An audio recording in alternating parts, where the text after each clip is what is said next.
Hey everybody, welcome back to Lettermen Row. I am Austin Ward. That's Jeremy Birmingham and Spencer Holbrook. This is a practice report brought to you by Buyers Auto. The Buckeyes are back doing 20-hour work weeks. Football is really getting close. It's not just the feel of the weather. They're actually barreling towards a season. Now, it's still about a month away, and the pads won't even be on for another week or so, but you can tell that the sense of urgency has picked up. The Buckeyes were on the practice field on Tuesday, and then Kerry Coombs, Marcus Williamson, and Seven Banks representing the BIA defensive backs unit spoke with the media, gave some updates. And Berm, I know that this is an easy way to start for you because you've been banging the drum for Marcus Williamson for quite some time. If there's a leader in the slot, I think he's the guy right now. Yeah, and I want to be clear. I've not been banging the drum that he's, deserves to play, but he's kind of a player that's been lost in the shuffle along the way, and Marcus mentioned it tonight that he's dealt with some injuries. He hasn't had the big, season-ending injuries that we've seen out of some guys like Justin Hilliard, but there's always been these little nagging things, a broken hand here, a sprained knee here, and then just the real crux of the situation here for Marcus Williamson, a guy who's not a first-round talent like Jeff Okudah or Sean Wade, but who are able to handle this sort of problem easier. But there's been 3 defensive backs coaches in his time at Ohio State already, and that makes it pretty difficult to know what the heck you're doing when the guy that recruited you left for the NFL and Kerry Coombs, then you get Tabor Johnson, then you get Jeff Hafley, and now you got Kerry Coombs back. And by all accounts, and we've heard people say it for the last few months, like Marcus Williamson is taking that next step. And for Ohio State to truly be as good as it can be defensively, they need a veteran in that nickel spot, that slot spot that they can count on. And I think it's going to be an interesting battle between Marcus and Cam Brown trying to figure out how to, move everyone around. But certainly he fits the position from a body type and style of play, fit. He's a good fit for that spot. When you're talking about that slot on the depth chart, for anybody who thinks about that and says, well, what does that mean for Cameron Brown or Seven Banks? I think the way that Kerry Coombs has approached this in his previous life with Ohio State is that he views that as being 3 starting positions on the outside where he can rotate through, in this case, Sean Wade, Cameron Brown, and Seven Banks. I think that's sort of the way that you go instead of, maybe earlier in going into spring ball or March when I was talking about, if somebody loses that battle to be the number 2 guy, do they go inside? Spencer, you can correct me if you're not reading this situation the same way, but it seems to me as if they're content to let Marcus Williamson make that role his own. Maybe there'll be some element of the bullet, Pete Warner, that means he might not be on the field as much as not as big of a deal as we're making it out to be right now. But I don't think anything has changed in terms of Sean Wade being the top cornerback, maybe playing out the field, and then Cameron Brown and Seven Banks rotating on the other side. Yeah, I think you're reading it pretty correctly, especially when Marcus Williamson said the only guys practicing in the slot are Marcus Williamson, Ronnie Hickman, and Cam Martinez. I mean, that puts a little bit of pressure on Marcus Williamson and says, hey. This is the Berm show with Marcus Williamson and Cam Martinez. Wow. Wow. What a day. But that puts a little bit of pressure on Marcus Williamson. You've got 2 guys that have never seen the field at Ohio State. Ronnie Hickman was out last year with an injury. Cam Martinez didn't even show up in the winter, just got here in June. He's practicing that position. So if Marcus Williamson is not the guy. Him for not showing up in the winter. Okay, he showed up in June like everyone else should. Like a good old-fashioned high school athlete in America who wants to play other sports. So what I'm trying to say is if Marcus Williamson's not the guy, I'm not really sure who is, because I think I can say pretty confidently now that those 3 cornerbacks are going to rotate amongst themselves, and then that nickel spot is so important in anything Ohio State wants to do. I think it's pretty clear, and I'll just jump in, that if something happens to Marcus Williamson and he isn't able to be that guy, it's probably going to be a situation where someone else moves inside, and then the plans on the outside of rotating stop. But because Williamson has been as so much better, I think, than people were expecting him to be, he's allowing them some flexibility that I don't think they had back in March. Yeah, I mean, you and I have had these conversations for several years now. If we're going to pull back the curtain, I never really understood or could see a path forward for Marcus Williamson. And you would say, well, I saw Marcus Williamson before the game, and his wrist was hurt, his hand was hurt, or he's out today. And I'd be like, okay. I mean, he was never really, to me, that a key guy in the plan, and now here he is. And it's not because Ohio State is shorthanded in the secondary. Kerry Coombs recruited him for a reason, and he brings a skill set that he seems to like. He referenced that they're looking ahead at matchups in the Big Ten this year and the type of bodies that are going to be lined up, for him to cover in the slot, and he likes Marcus Williamson for that role. Now, he obviously loves what he has in Banks and Cam Brown and Shaun Wade with the length and that ability on the outside, and Marcus Williamson doesn't fit really into that box, and maybe that's why in my mind I had a hard time getting there with him in that, slot role. I thought you'd be, just take those top three corners and plug one in there, but position specialization in this case for Marcus Williamson would be a big deal. And that's one of the reasons why I always brought it up. Sorry, Spencer, I'm going to finish. No, you're good. Then I promise I'll stop talking.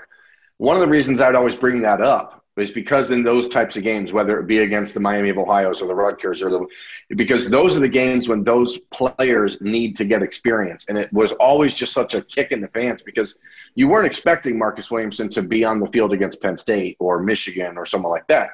It was those little early season games against Maryland when you're like, man, not having him on the field again today just severely limits his ability to show what he can do. And so then you start to wonder, is this guy ever going to be healthy? So I'm just glad that he is, especially he's another Columbus guy. And we've seen Jalen Gill and Brendan White transfer out, and you see Jonathan Cooper with the injury issues. And maybe I'm a sucker for the in-state kids, but I always like to see the in-state kids get an opportunity to fill out that dream. And I hope Marcus is able to stay healthy and make that happen. Well, and I think this is one of the bigger questions that we had going into what would have been spring football, because you had a guy who was the backup at slot last year get kicked off the team. You had Shaun Wade have to slide out and become the dominant outside cornerback. You didn't really know who was going to play that position, and it's such an important spot, not only in pass coverage. We're talking about run stopping. Shaun Wade's great against the run. You got to be able to do that in the slot. And I think once the pads come on, you'll really find out if Marcus Williamson's ready for this job, or if they're going to have to move one of those three guys inside again. Because when the pads come on, he can not only rush the passer, maybe if they want him to do that like Shaun did last year, he can go against the run, and he can fit in what they want to do in pass coverage. I mean, you have to be the complete package to play there. It says a lot that Marcus Williamson's there already with 5 weeks to go before the season starts. I have one more point, and then we'll move on from Marcus Williamson, because as I referenced Jalen Gill and Brendan White, I think it's also important that Kerry Coombs mentioned that one of the things he looks for the most is mental toughness from his players. And Marcus was emotionally a little bit underdeveloped and maturity-wise maybe not doing the things he needed to do early in his career. But he stuck it out, and I think so many times what you see is these kids that put the nose down and really dial up their own focus and start redirecting their energies to building positive things. We see that end up translating to how they play on the field when they get a chance. And so that's why I think you have seen this shift, because you've seen and heard, and we've heard, there's been a shift in him maturity-wise over the last year plus that's really helped sort of propel this change on the field.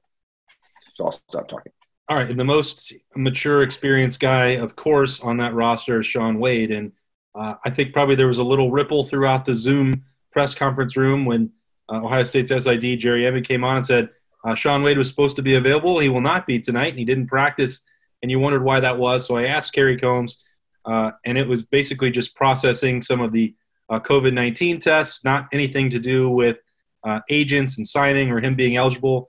Ohio State has no concern about that. So it's just the process of working his way back in. As Shaun Wade told me last week, he was planning to fly back to Columbus on Sunday.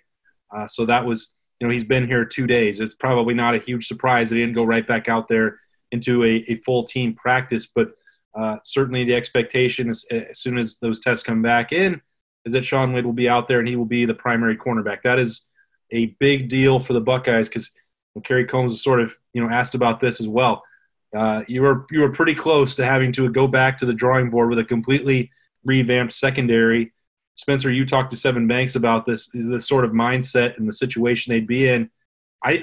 We've talked about Sevyn Banks and Cameron Brown a lot, going back to March and even before then. That still could have been a very good secondary for the Buckeyes, but the ceiling is dramatically changed when Shaun Wade is added to the equation. And it probably would have taken a little bit of time. I don't know if you want to go to Penn State in week 2 without somebody of Shaun Wade's caliber in the lineup. Well, I think the big thing that you just said there is the ceiling, because I don't think the floor changes at all without Shaun Wade. You know what you're going to get out of Ohio State cornerbacks, and Kerry Coombs has earned the benefit of the doubt. You know what you're going to get when he puts cornerbacks on the field. But that ceiling is what changes it. The ceiling takes him from Big Ten title contender to being able to stop a Trevor Lawrence in the first half against Clemson last year. You know, when you have a Shaun Wade on the field, it changes everything. And I think it was important for Sevyn Banks to note, my play wasn't going to change. My mindset wasn't going to change no matter who's out there. It doesn't matter. But it does matter because Shaun Wade makes that defense as a whole so much better. It's not as dramatic, but it's like when Chase Young was on the field last year for Ohio State. It changed the way teams had to play against this defense. And I think Shaun Wade, to his credit, has become that guy that this year teams are going to have to throw away from him or challenge the other guys because he's just that good at what he does. Sevyn Banks isn't very confident, is he? Listen, Sevyn Banks is one of those guys that you just love to be around. He's always smiling, always happy.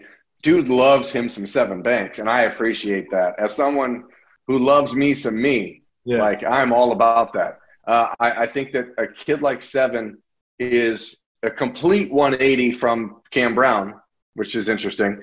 And, it's that South Florida thing in him, or, Florida, not Florida, let's be honest. He's a little bit different than Shaun, who's kind of, an under calm personality type. And then you got Cam, who's very calm, and then Marcus, who's very calm. And then you got Sevyn Banks, who is not. So it's good to have that sort of mix. And it translates to a field for a kid like that, because when you play cornerback, you better believe you're the best player on the field at all times, or you get toasted. Berm's probably the most humble guy Berm knows. Yeah, without question. That song, I instantly connected to that song. But I think that's a great point, Berm, because you always want to have a DB, a cornerback who has at least one who has that mentality. So if we're talking about, you lose Jeff Okudah, well, Shaun Wade can fill that role, but if you don't have Damon Arnett out there talking trash and bringing the juice, somebody's got to do that.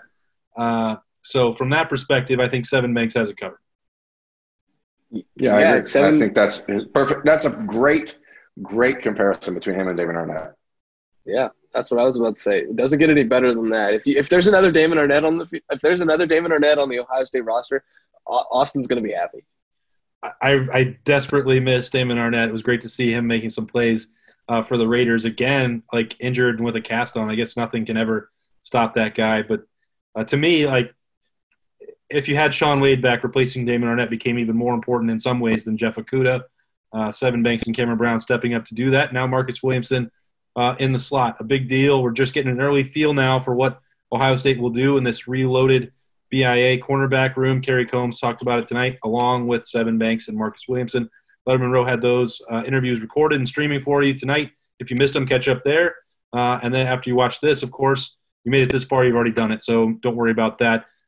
This has been Rapid Reaction, brought to you by Byers Auto. Long way to go, about another month of camp and practices to go. We'll have that covered every day up until October 24th when the Buckeyes host Nebraska in the Horseshoe. That's Jeremy Birmingham and Spencer Holbrook. I'm Austin Ward. This has been Lettermen Row, Byers Auto Practice Report. We will see you next time.